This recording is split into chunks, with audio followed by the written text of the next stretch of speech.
हरे कृष्णा मित्रांनो, स्वागत आहे आपल्या यूट्यूबच्या ऑडिओ बुक दुनियेत. अध्याय 1 श्रीकृष्ण अवतरण.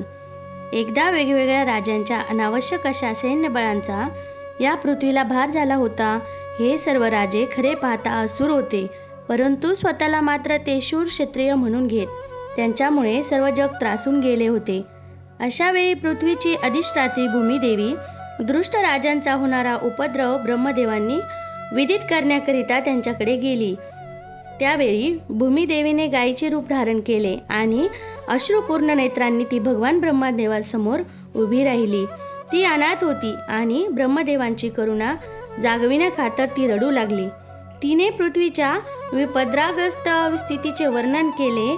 ते वर्णन ऐकून ब्रह्मदेवांना फार दुःख झाले आणि ते तत्काळ क्षीरसागराकडे निघाले. क्षीरसागर हे भगवान विष्णूंचे निवासस्थान आहे. क्षीरसागराकडे प्रयाण करताना शिवप्रमुख सर्व देव त्यांच्या समवेत होते.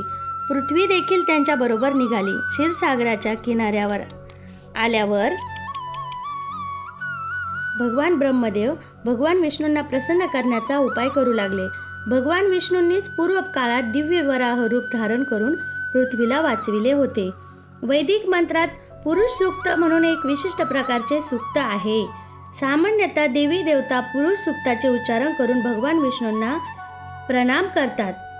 हरे Krishna. Like and subscribe. Hare Krishna.